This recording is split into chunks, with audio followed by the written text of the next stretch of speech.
नानाद्येन समेधय स्वाहायमग्नये राजसे नमः। ॐ अग्नये स्वाहायमग्नये नमः। ॐ सोमाय स्वाहाय सोमाय नमः। ॐ प्रजापतये स्वाहाय प्रजापतये नमः। ॐ इंद्राय स्वाहाय इंद्राय नमः। ॐ सूर्यो ज्योति सूर्यः स्वाहा। ॐ गर्वाय पानाय स्वाहा यम्नाय पानाय नमः। ॐ आपो ज्योतिरसो अमृतं ब्रह्मभूर्भुवस्वरो स्वाहा। ओम। आप सभी को 5 सितंबर को हमारे भूतपूर्व राष्ट्रपति डॉक्टर सर्वपल्ली राधाकृष्णन जी के जयंती पर नमन व शिक्षक दिवस की हार्दिक शुभकामनाएं। आप सब जानते हैं कि उनके जन्म दिवस को पूरे देश में शिक्षक दिवस के रूप में मनाया जाता है। मैं सबसे पहले अपने परम पिता परमात्मा का धन्यवाद करती हूँ कि जिन्होंने हमें ऐसी पवित्र भूमि पर जन्म प्रदान किया है और पहले गुरु के रूप में हमें माता पिता दिए हैं, जिन्होंने हमें अच्छे संस्कार भी दिए हैं। मैं अपने सभी आचार्यों गुरु जैसे स्वामी विरजानंद जी, स्वामी दयानंद जी को मैं शत शत नमन करती हूँ। मैं अपने सभी आचार्य गुरु को बार बार नमन करती हूँ कि उनके एहसान को हम कभी भी चुका नहीं सकते। ये सभी गुरु हमारे पूजनीय हैं।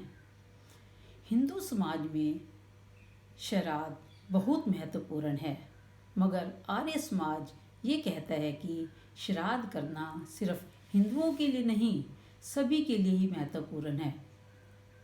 श्राद्ध अवश्य ही श्रद्धा से संबंध रखता है। जिस प्रकार देव से देवता बना, उसी प्रकार श्रद्धा से श्राद्ध बना। श्राद्ध क्या है? श्रद्धापूर्वक अपने सभी बड़ों की सेवा को श्रद्धापूर्वक करना ही श्राद्ध है। श्राद्ध उन पारिवारिक जनों के प्रति होती है जैसे कि हमारे दादा दादी, नाना नानी, हमारे माता पिता, हमारे सभी वृद्ध संबंधियों के प्रति हमारी श्रद्धा का आदर भाव होता है। श्रद्धापूर्वक उन जीवित जनों के प्रति सेवा और संतुष्ट रखना ही असली श्राद्ध है। तर्पण अपने आचरण व सेवा से अपने सगे संबंधियों को व अपने आचार्यगण सभी बड़ों के प्रति सद्व्यवहार रखना व किसी गरीब को जिसे अन्न, वस्त्र, धन की व औषधि, चिकित्सा आदि के रूप में किसी भी प्रकार की सेवा की आवश्यकता हो, उसे श्रद्धापूर्वक करना ही तर्पण है। श्रद्धापूर्वक प्रतिदिन उन आत्माओं को संतुष्ट व प्रसन्न करें। ऐसा करके लौकिक और परलौकिक उन्नति करें। माता पिता को सेवा की आवश्यकता तब तक होती है जब तक कि वह जीवित होते हैं। मरने के बाद अंत्येष्टि द्वारा शरीर भस्म कर दिया जाता है। मरने के बाद तो भोजन की आवश्यकता ही नहीं होती। यदि कोई ये मानता है कि पूर्वजों को भोजन पहुंचता है, तो उन्हें प्रतिदिन सुबह शाम दोनों समय पूरे वर्ष ही श्राद्ध करना चाहिए। इन्हीं 15 दिनों में ही क्यों? मृतकों का श्राद्ध करना अंधविश्वास के अलावा कुछ भी नहीं है। अतः बुद्धि को विचार कर हमें केवल अपने जीवित माता पिता व परिवार के वृद्धजनों की सेवा करनी चाहिए। ईश्वर ने मनुष्य को बुद्धि इसलिए नहीं दी की है कि किसी भी कार्य को करने से पूर्व विचारें कि उनके पूर्वज और अन्य लोग इस कार्य को करते आ रहे हैं, अपितु बुद्धि इसलिए दी है कि वेद शास्त्र व ऋषि दयानंद जी कहते हैं कि प्रत्येक कार्य को सत्य व असत्य को विचार करके करें और असत्य को छोड़कर सत्य को ग्रहण करें। यही मनुष्य का मुख्य उद्देश्य व कर्तव्य है। यही मनुष्य धर्म व वैदिक धर्म है। आप सोचें, विचारें और इसे अपने आचरण में लाएं। हम कभी माता पिता का ऋण चुका सकते नहीं, इनके तो एहसान हैं इतने गिना सकते नहीं। हम कभी माता पिता का ऋण चुका सकते नहीं। यहाँ कहाँ पूजा में शक्ति, ये कहाँ फल जाप का, हो तो हो इनकी कृपा से खात्मा संताप का। इनकी सेवा से मिले धन ज्ञान बल लंबी उम्र, स्वर्ग से बढ़कर हैं जग में कोई वस्तु भी ला सकते नहीं। हम कभी माता पिता का ऋण चुका सकते नहीं। जब से पिछले 6 महीने से लॉकडाउन हुआ है, आर्य समाज सुंदर विहार में दैनिक यज्ञ निरंतर चल रहा है, जिसकी आपने ये झलक देखी है। उसके बाद हमारी पूजनीय माता जानकी देवी जी ने अपना एक ओम का बहुत ही अच्छा सा भजन भेजा है। वे अस्वस्थ होने की वजह से पूरा भजन नहीं भेज सकी हैं। भजन बोलने के लिए वे हमेशा उत्सुक रहती हैं। आवाज़ भी इतनी बुलंद है कि माइक की भी ज़रूरत नहीं पड़ती उन्हें। तो मैं अपनी माता जी का हार्दिक धन्यवाद करती हूँ कि जिन्होंने हमें आर्य समाज से जोड़ा। माता जी को पिताजी ने जोड़ा।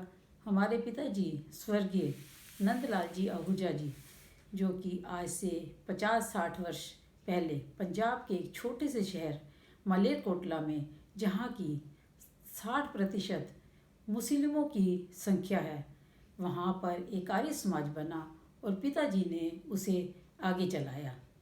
आर्य समाज के प्रति उनका दृढ़ विश्वास था। मैं अपने आप को सौभाग्यशाली समझती हूँ कि मैं ऐसे परिवार से जुड़ी हुई हूँ। मुझे उनकी एक बात हमेशा स्मरण रहती है कि जब भी कभी अच्छा खाने का मन होता था तो कहते थे कि आज मेरा श्राद्ध कर दो। मैं अपने आसपास देखती थी कि श्राद्ध तो मरने के बाद किया जाता है, पिताजी मुझे ऐसा क्यों कहते हैं। फिर पिताजी ने मुझे श्राद्ध व तर्पण का बताया कि अच्छे ढंग से समझाया कि मेरे जाने के बाद कि मेरा श्राद्ध नहीं करना, जो खिलाना है जीते जी खिला दो। उनके जाने के बाद श्राद्ध तो मैंने कभी नहीं किया। किसी गरीब को जिसे कि किसी प्रकार की चीज़ की आवश्यकता होती है, तर्पण अवश्य कर लेते हैं। आज सभी सदस्यों ने अपने अपने ढंग से अपने विचार दिए हैं। किसी ने भजन के माध्यम से, किसी ने श्राद्ध व तर्पण पर अपने विचार दिए हैं।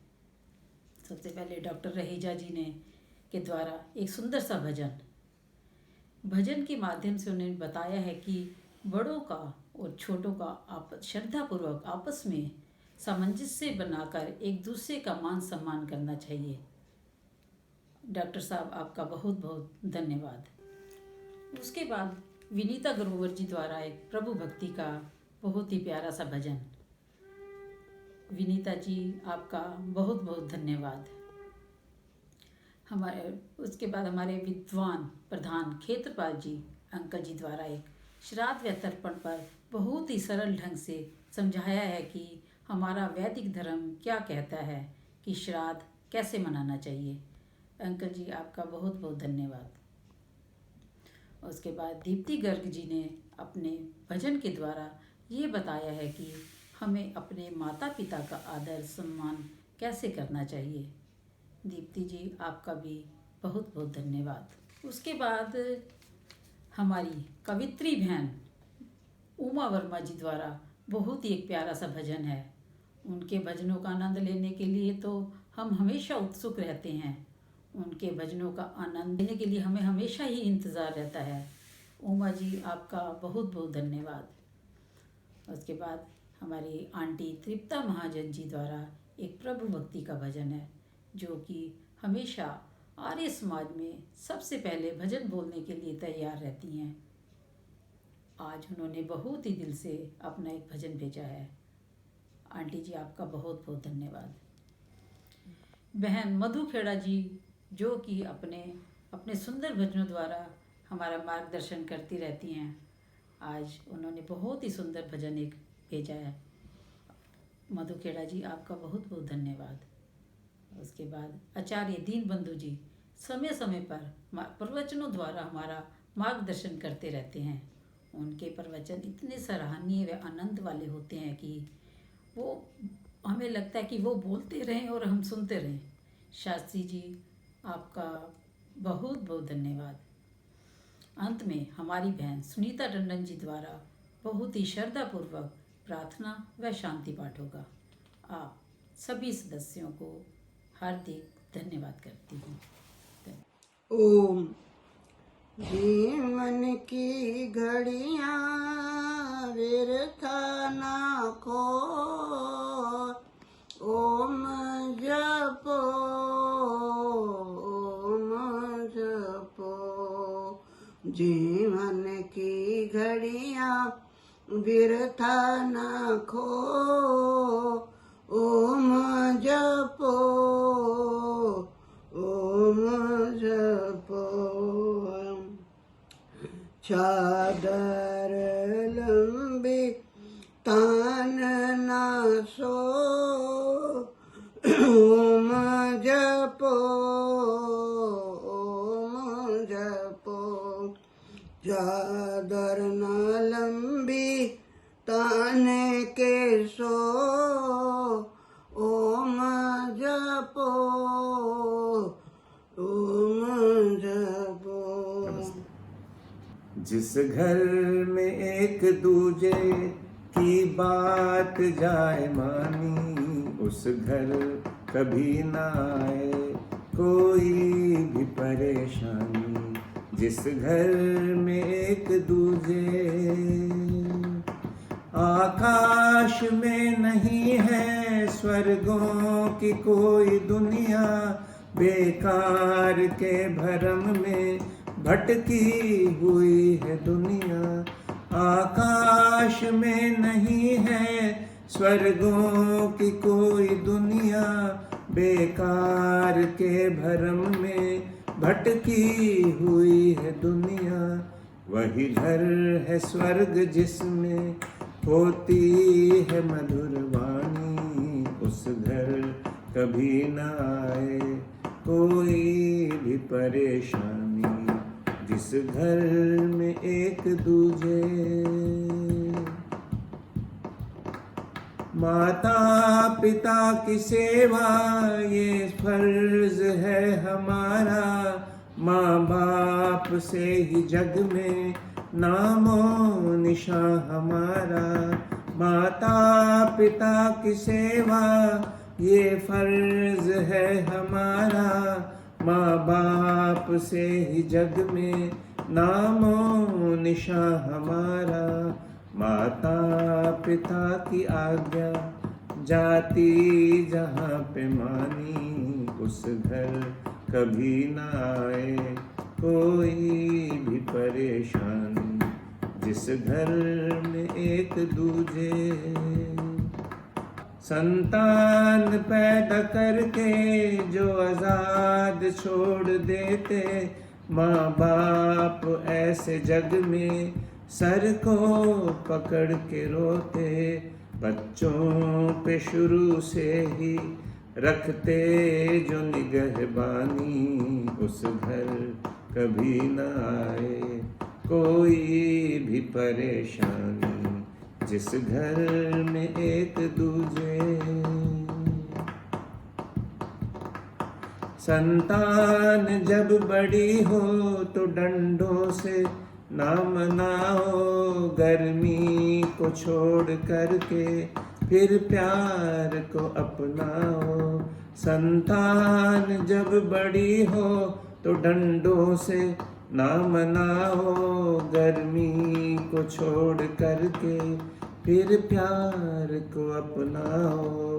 जहाँ प्यार है वहीं है सुख चैन की कहानी। उस घर कभी न आए कोई भी परेशानी, जिस घर में एक दूजे लाओ प्रयोग में ना तराजू को। शादियों में घर फूंक डाले कितने विजय सौदेबाजियों ने। लाओ प्रयोग में ना तराजू को। शादियों में घर फूंक डाले कितने विजय सौदेबाजियों ने। समझे जहाँ बहू को ही दहेज घर के स्वामी, उस घर कभी न आए कोई भी परेशानी। जिस घर में एक दूजे की बात जाए मानी, उस घर कभी न आए कोई भी परेशानी। जिस घर में एक दूजे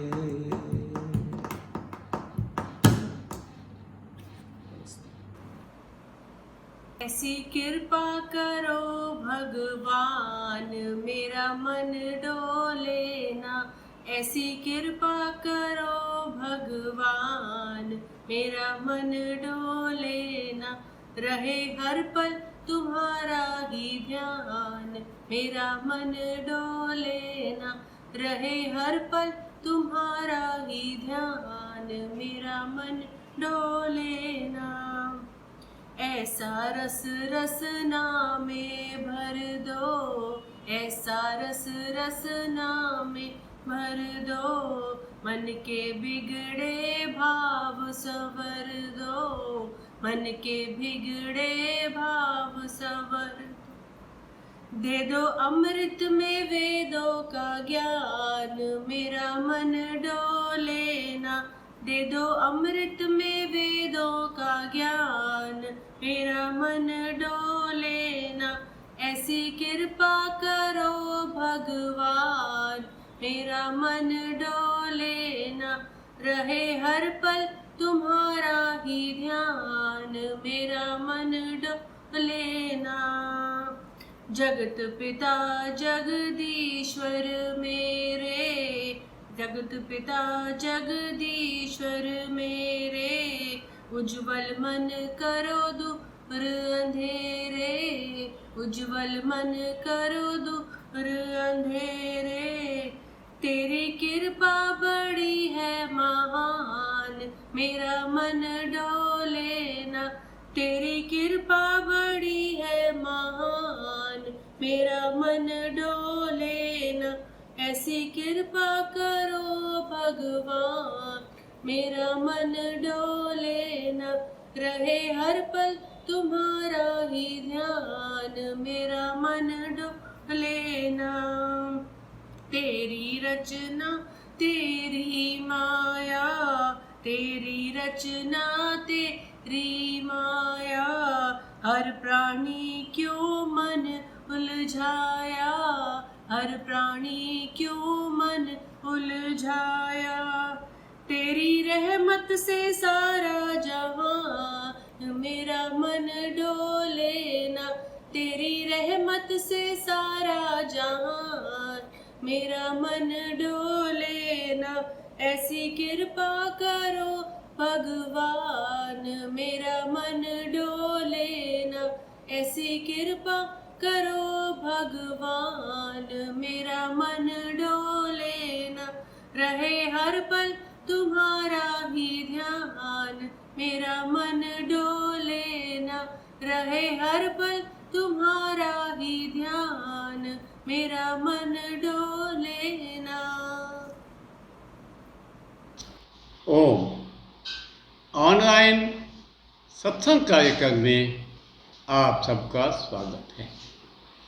प्रतिवर्ष पौराणिक पद्धति के अनुसार आश्विन मास सितंबर के कृष्ण पक्ष में, जिसको पितृपक्ष के नाम से पौराणिक लोग अपने मरे हुए पितरों के श्राद्ध और तर्पण वर्ष में एक बार करते हैं।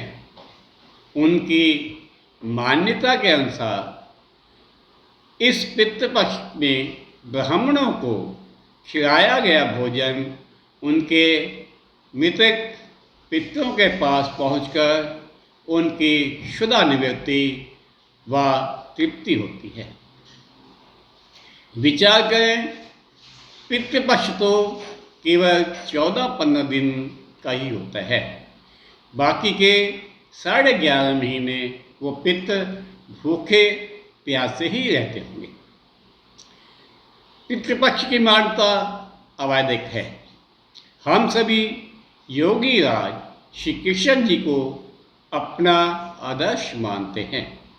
उन्होंने गीता में स्पष्ट लिखा है कि जैसे हम पुराने वस्त्र उतारकर नए वस्त्र धारण करते हैं, जीव मात्र भी अपने किए हुए कर्मों के अनुसार मृत्यु के पश्चात मनुष्य, जीव जंतु, पशु पक्षी आदि जीवन को धारण करता है। मान लो एक व्यक्ति को मरने के पश्चात अपने किए हुए पाप कर्मों के अनुसार मांसाहारी जानवर का जन्म मिलता है। पितृपक्ष में दिए गए भोजन से वह अपनी क्षुधा कैसे मिटाएगा? वो तो भूखा ही रह जाएगा। व्याकरण के अनुसार पिता शब्द पिता का बहुवचन है। पिता अर्थात अपने संतानों का पालन करने वाला और रक्षा करने वाला पिता की संज्ञा में आता है। जीवित माता पिता या अन्य विद्यन ही रक्षण व पालन कर सकते हैं। मृतकों को पिता मानना बहुत बड़ी भूल है। आर्य समाज के संस्थापक महर्षि देवदत्त जी ने सत्यार्थ प्रकाश के में स्पष्ट लिखा है, श्राद्ध का अर्थ है जीवित माता पिता बड़े बुजुर्गों की भावना का ध्यान रखते हुए उनको श्रद्धापूर्वक नित्य सेवा करना सच्चा श्राद्ध है। और उनकी आज्ञाओं का पालन करना, शुभ कर्मों से उन्हें प्रसन्न करना, तृप्त करना ही तर्पण कहलाता है। सारांश, वैदिक मान्यताओं के अनुसार जीवित माता पिता, दादा दादी, नाना नानी, गुरु, आचार्य या परिवार में कोई भी वृद्धजन, विद्वान और सच्चे साधु सन्यासी का बिना किसी स्वार्थ व भ्रम से श्रद्धापूर्वक अन्न, धन, वस्त्र आदि से सेवा करके उन्हें तृप्त करना ही सच्चा श्राद्ध एवं तर्पण है। प्रत्येक व्यक्ति को चाहिए कि वह अपने जीवन में शुभ कर्म करें। वह इस भ्रम में न रहे कि मृत्यु के पश्चात उनकी संतान पिंडदान, श्राद्ध, तर्पण करेगी और उसे पितृपक्ष में सुख प्राप्त होगा। मृतक व्यक्तियों के हेतु श्राद्ध, तर्पण करना बिल्कुल असंगत है। किसी विद्वान ने कहा है, जीते जी दंगम दंगा, मरने पर करे ब्रह्म भोजा। इसलिए इस पे विचार करना चाहिए और हमें वैदिक संस्कृति को जीवन धारण करके जीवन के प्रत्येक क्षेत्र में आगे आगे उन्नति के पथ पर अग्रसर होना चाहिए। बहुत बहुत धन्यवाद। नमस्ते। कर ले रे मन सच्चे प्रभु का तू वंदन, कर ले रे मन सच्चे प्रभु का तू वंदन। मात पिता सा दूजा, मात पिता सा दूजा, नहीं कोई भगवन। कर ले रे मन सच्चे प्रभु का तू वंदन। मात पिता ने ये जीवन दिया है, तेरी खुशी पे खुद को कुर्बान किया है। पग पग संवारा तेरा, पग पग संवारा तेरा प्यारा सा बचपन। कर ले रे मन सच्चे प्रभु का तू वंदन। उंगली पकड़ के तुझे चलना सिखाया, अच्छे कर्मों में ढलना सिखाया। तुझ पे लुटाया जिसने, तुझ पे लुटाया जिसने अपना ये तन मन। कर ले रे मन सच्चे प्रभु का तू वंदन। कर ले रे मन सच्चे प्रभु का तू वंदन। सदा था तू ही जिनकी आँखों का तारा, उनके बुढ़ापे का बन जा सहारा। अंकुश उनकी सेवा से, अंकुश उनकी सेवा से धन्य हो जीवन। कर ले रे मन सच्चे प्रभु का तू वंदन।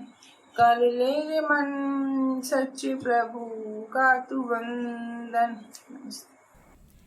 ओम। श्रद्धा पूर्वक मन में प्रतिष्ठा रखकर विद्वान, अतिथि, माता पिता, आचार्य आदि की सेवा करने का नाम ही श्राद्ध है। श्राद्ध जीवित माता पिता, विद्वान, अतिथि, आचार्यों का ही होना चाहिए, मृतकों का नहीं। वैदिक युग में मृतक श्राद्ध का कहीं नाम नहीं है। आइए माता पिता, गुरु और प्रभु को समर्पित एक भजन मैं आप सभी के समक्ष प्रस्तुत कर रही हूँ। मात पिता गुरु प्रभु चरणों में प्रणाम बारंबार, हम पर किया बड़ा उपकार, हम पर किया बड़ा उपकार। मात पिता गुरु प्रभु चरणों में प्रणाम बारंबार, हम पर किया बड़ा उपकार, हम पर किया बड़ा उपकार। माता ने जो कष्ट उठाया उसका ऋण जाए न चुकाया। माता ने जो कष्ट उठाया उसका ऋण जाए न चुकाया। उंगली पकड़ के चलना सिखाया, ममता की शीतल है छाया। जिसकी गोद में पल करके हम बड़े बने होशियार, उनको नमन है बारंबार, उनको नमन है बारंबार। मात पिता गुरु प्रभु चरणों में प्रणाम बारंबार, हम पर किया बड़ा उपकार। पिता ने हमको योग्य बनाया, कमा कमा कर अन्न खिलाया। पढ़ा लिखा गुणवान बनाया, जीवन पथ पर चलना सिखाया। जोड़ जोड़ अपनी संपत्ति में बना दिया हकदार, उनको नमन है बारंबार, उनको नमन है बारंबार। मात पिता गुरु प्रभु चरणों में प्रणाम बारंबार, हम पर किया बड़ा उपकार, हम पर किया बड़ा उपकार। वैदिक ज्ञान ऋषि ने बताया, अंधकार सब दूर भगाया। हृदय में भक्ति दीप जलाकर सुखी रहने का मार्ग बताया, बिना स्वार्थ ही कृपा कीनी, ऋषिवर कितने उदार, उनको नमन है बारंबार, उनको नमन है बारंबार। मात पिता गुरु प्रभु चरणों में प्रणाम बारंबार, हम पर किया बड़ा उपकार, हम पर किया बड़ा उपकार। प्रभु कृपा से नर्तन पाया, संत मिलन का साज सजाया, बल बुद्धि और विद्या देकर सब जीवों में श्रेष्ठ बनाया, जो भी शरण में आता उसकी कर देते उद्धार, हम पर किया बड़ा उपकार, हम पर किया बड़ा उपकार। मात पिता गुरु प्रभु चरणों में प्रणाम बारंबार, हम पर किया बड़ा उपकार, हम पर किया बड़ा उपकार। धन्यवाद।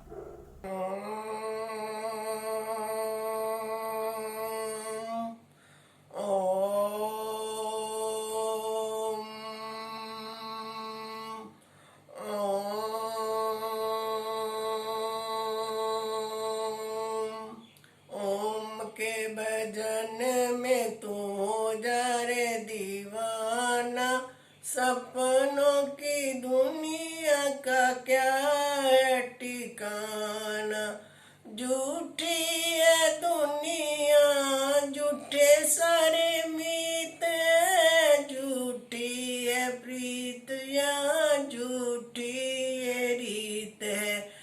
देख मेरे मनुआ जाल में ना आना, सपनों की दुनिया का क्या है ठिकाना।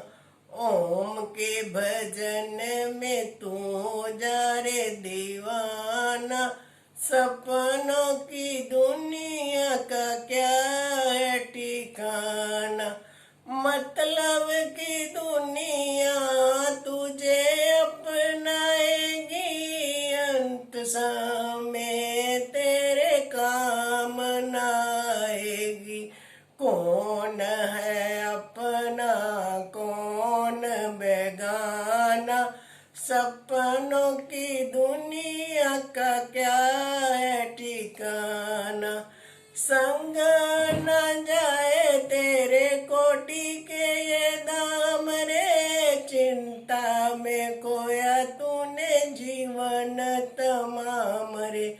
पड़ा रह जाएगा ये माल खजाना, सपनों की दुनिया का क्या है ठिकाना।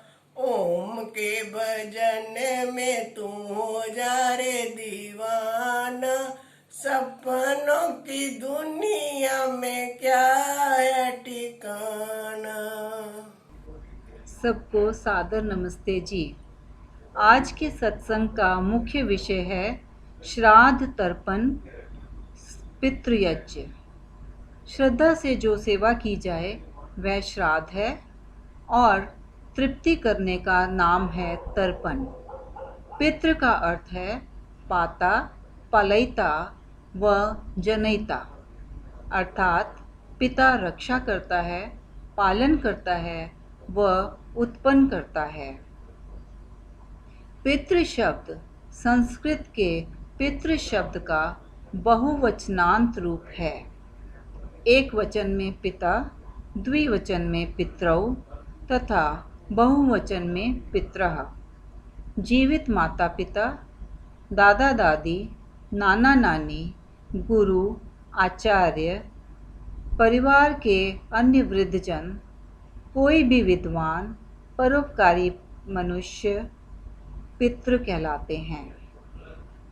इन सब की मानव निर्माण में, पालन पोषण में, रक्षा करने में व विद्या दिलाने में बहुत महत्वपूर्ण भूमिका होती है। इनका अत्यंत श्रद्धापूर्वक सेवा करना सबका धर्म है। इनके आदर्शों पर चलना, उनकी बनाई परंपराओं की रक्षा करना तथा इनको कभी भी दुख न देना ही पितृयज्ञ है। एक गीत प्रस्तुत कर रही हूँ। कभी प्यासे को पानी दिया ही नहीं, बाद अमृत पिलाने से क्या फायदा। कभी प्यासे को पानी दिया ही नहीं, बाद अमृत पिलाने से क्या फायदा। कभी गिरते हुओं को संभाला नहीं, बाद आंसू बहाने से क्या फायदा। कभी प्यासे को पानी दिया ही नहीं।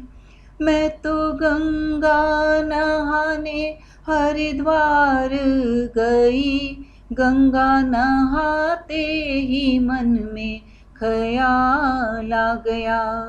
तन को धोया मगर मन को धोया नहीं, फिर गंगा नहाने से क्या फायदा। कभी प्यासे को पानी दिया ही नहीं। मैंने दान किया, मैंने पुण्य भी किया, दान करते ही मन में ख्याल आ गया। कभी भूखे को भोजन दिया ही नहीं, दान लाखों का करने से क्या फायदा। कभी प्यासे को पानी दिया ही नहीं। मैंने वेद पढ़े, मैंने शास्त्र पढ़े, वेद पढ़ते ही मन में ख्याल आ गया। मैंने ज्ञान तो किसी को दिया ही नहीं, फिर ज्ञानी कहलाने से क्या फायदा। कभी प्यासे को पानी दिया ही नहीं। माँ पिता के चरणों में चारों धाम हैं, आजा आजा यही मुक्ति के धाम हैं। माँ पिता के चरणों में चारों धाम हैं, आजा आजा यही मुक्ति के धाम हैं। जिसने माँ बाप की सेवा की ही नहीं, फिर तीर्थों में जाने से क्या फायदा। कभी प्यासे को पानी दिया ही नहीं, बाद अमृत पिलाने से क्या फायदा। कभी गिरते हुओं को उठाया नहीं, बाद आंसू बहाने से क्या फायदा। कभी प्यासे को पानी दिया ही नहीं, बाद अमृत पिलाने से क्या फायदा। कभी प्यासे को पानी दिया ही नहीं। धन्यवाद। ॐ यो भूतं च भव्यं सर्वं यश्चाधितिष्ठति स्वर्यस्य च केवलं तस्मै ज्येष्ठाय ब्रह्मणे नमः। आदरणीय धर्म प्रेमी सज्जनों, पूज्य मातृशक्ति सत्संग की इस श्रृंखला में आज हम महात्मा विदुर के बताए हुए उन 8 गुणों की चर्चा करेंगे, जिसके विषय में कहते हैं अगर वह 8 गुण पर व्यक्ति चल जाए उस 8 गुण को व्यक्ति अपने जीवन में अपना ले तो वह व्यक्ति प्रकाशित हो जाता है। वो ऐसे 8 गुण हैं जो पुरुष को प्रकाशित कर देता है। वो कहते हैं अष्टौ गुणाः पुरुषं दीपयन्ति प्रज्ञा च कौल्यं च दमः श्रुतं च पराक्रमश्च अबहुभाषिता च दानं यथाशक्ति कृतज्ञता च। वो 8 गुण ऐसे हैं जो पुरुष को प्रकाशित करते हैं। सबसे पहला है प्रज्ञा। प्रज्ञा का मतलब होता है बुद्धि। बुद्धि, अगर व्यक्ति बुद्धि से सब काम करते हैं तो वह इस दुनिया में बहुत आगे तक जाता है। आपने महात्मा चाणक्य का नाम सुना होगा, जिसके विषय में कहते उनके पास क्या था, कुछ नहीं, पर केवल बुद्धि के बल पर ही नंद वंश, नंद साम्राज्य को उखाड़ दिया। इसलिए कहा भी जाता है कि बुद्धि यस्य बलम तस्य। तो ये था सबसे पहला गुण जिसको हम कहते हैं प्रज्ञा यानी बुद्धि। दूसरा गुण है कौल्यम, कुल। आप किस कुल से आते हैं। अगर आपका कुल बहुत अच्छा है, आपका कुल यानी खानदान यदि बहुत अच्छा है तो भी व्यक्ति के प्रति लोगों की श्रद्धा बढ़ जाती है। अगर हम किसी का परिचय देते हुए कहें कि ये भगत सिंह के खानदान से हैं, या हम कहें कि ये चंद्रशेखर आज़ाद के खानदान से हैं, तो उनके प्रति एक विशेष ही श्रद्धा आ जाती है। वो होता है कुल। आप किस कुल से आते हैं और उस कुल का मान मर्यादा बनाए रखना। अगर हम अच्छे कुल से आते हैं तो व्यक्ति उस कुल के नाम से ही प्रकाशित हो जाता है। इसलिए आचार्य चाणक्य ने भी कहा है आचारम कुलम आख्याति। आपके आचार, आपके व्यवहार भी आपके कुल को बताते हैं। तो पहला गुण था प्रज्ञा, दूसरा है कौल्यम और तीसरा है दमः। दम यानी इंद्रिय का निग्रह। इंद्रिय निग्रह का मतलब ये नहीं कि आप जबरदस्ती इंद्रिय को रोके रखें। इंद्रिय निग्रह का अर्थ होता है कि जो इंद्रिय जिस विषय में है वह मर्यादित रहे।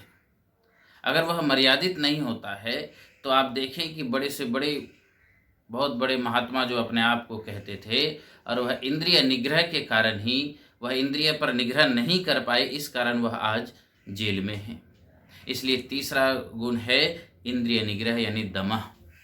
तो पहला फिर से देख लें, प्रज्ञा च कौल्यम च दमः, और चौथा है श्रुतम।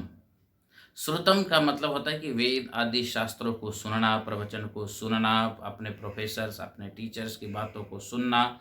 ये अधिक सुन के लोग बहुत श्रुत हो जाते हैं। जब आप बहुत सुनते हैं तो आप बहुत श्रुत हो जाते हैं, और इसलिए हमें सुनना चाहिए। हम किसी की नहीं सुनते, केवल अपनी सुनाने पर लगते। हमें अपने अध्यापकों की, आचार्यों की, विद्वानों की बातों को भी सुनना चाहिए, ग्रहण करना चाहिए। इसलिए चौथा गुण बताया है श्रुतम। तो प्रज्ञा च कौल्यम च गुणम श्रुतम च, और पांचवा है पराक्रम। पराक्रम से लोग अगर जाने जाते हैं, हम महाराणा प्रताप के पराक्रम से उनसे परिचित हैं। और पराक्रम का मतलब यही नहीं कि आपको युद्ध करके दिखाना हो या लड़ के दिखाना है। पराक्रम का मतलब होता है कि विपरीत परिस्थिति में भी जो अपने आप को संभाल ले जाता है वह पराक्रम है। जो विपरीत परिस्थिति में भी जो नहीं टूटता, विपरीत परिस्थिति में भी जो अपने आप को संभाल लेता है वह पराक्रम है। और वह पराक्रम ही व्यक्ति को गुणवान बना देता है, उसके गुणों को चमत्कारित कर देता है, पुरुषत्व को बढ़ा देता है। तो यही है कि प्रज्ञा च कौल्यम च दमः श्रुतम च पराक्रमश्च, और छठा बताया उन्होंने अबहुभाषिता च। एक होता है बहुभाषी यानी बहुत बोलने वाला, और गुण बताया है कि कम बोलना चाहिए, अबहुभाषित होना चाहिए। क्योंकि अधिक बोलने वालों के फिर उनकी बातों पर कोई ध्यान नहीं देता है। उतना ही बोलो जितनी आपको आवश्यकता है। अधिक बोलने से उनके परिवार के लोग ही उनसे कट जाते हैं। इसलिए उन्होंने छठा गुण बताया है अबहुभाषिता च, और सातवां बताया है कि दानम यथाशक्ति।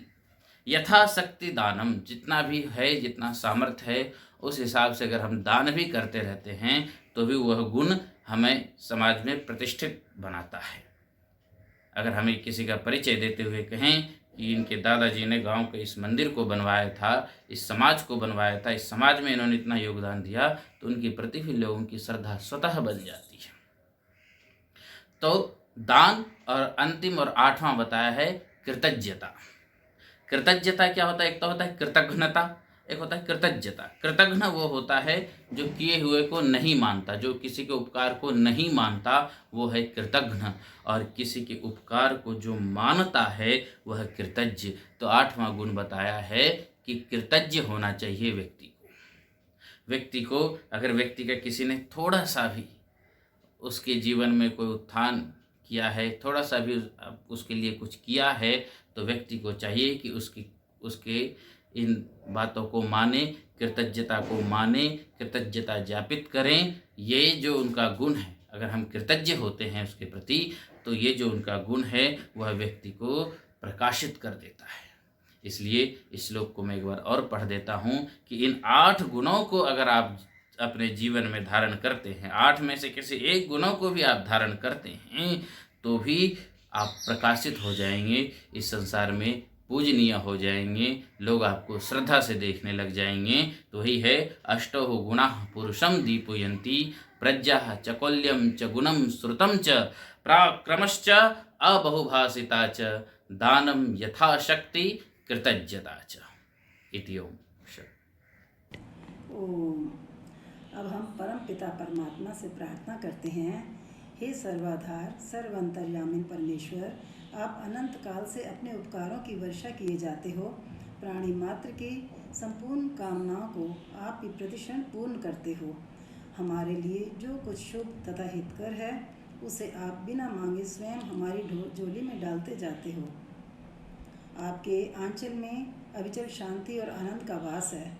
आपकी चरण शरण की शीतल छाया में परम तृप्ति है, शाश्वत सुख की उपलब्धि है तथा सब अभिलाषित पदार्थों की प्राप्ति है। हे जगत पिता परमेश्वर, हम में सच्ची श्रद्धा और विश्वास हो, हम आपकी अमृतमय गोद में बैठने के अधिकारी बने। अंतःकरण को मलिन बनाने वाली स्वार्थ तथा संकीर्णता की सब क्षुद्र भावनाओं से हम ऊंचे उठें। काम, क्रोध, लोभ, मोह, ईर्ष्या, द्वेष इत्यादि कुटिल भावनाओं तथा सब मलिन वासनाओं को हम दूर करें। अपने हृदय की आसुरी प्रवृत्तियों के साथ युद्ध में विजय पाने के लिए हे प्रभु, हम आपको ही पुकारते हैं और आपका ही आंचल पकड़ते हैं। हे परम पावन प्रभु, हम में सात्विक प्रवृत्तियाँ जागृत हों। क्षमा, सरलता, स्थिरता, निर्भयता, अहंकार शून्यता इत्यादि शुभ भावनाएं हमारी संपत्ति हों। हमारा शरीर स्वस्थ तथा परिपुष्ट हो, मन सूक्ष्म तथा उन्नत हो, आत्मा पवित्र तथा सुंदर हो। आपके संस्पर्श से हमारी सारी शक्तियाँ विकसित हों। हृदय दया और सहानुभूति से भरा हो, हमारी वाणी में मिठास हो तथा दृष्टि में प्यार हो। विद्या और ज्ञान से हम परिपूर्ण हों, हमारा व्यक्तित्व महान तथा विशाल हो। हे प्रभु, अपने आशीर्वादों की वर्षा करो। दीनातिदीनों के मध्य में विचरने वाले आपके चरणार बिंदु में हमारा जीवन अर्पित हो। इसे अपनी सेवा में लेके हमें कृतार्थ करें। ओम शांति शांति शांति। ओम शांति पाठ। ओम द्यौ शांति अंतरिक्षं शांति पृथ्वी शांतिरापा शांतिरोषधया शांति वनस्पतया शांति विश्वे देवा शांति ब्रह्मा शांति सर्वं शांति शांतिरेव शांति सामा शांतिरेधि।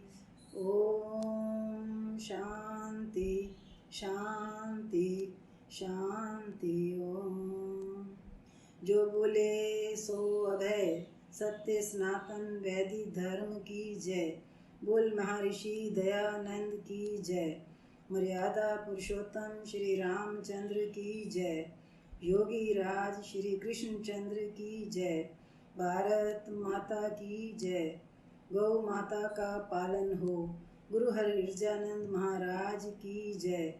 आर्य समाज अमर रहेगा, वेद की ज्योति जलती रहेगी, ओम का झंडा ऊंचा रहेगा, वैदिक ध्वनि ओम।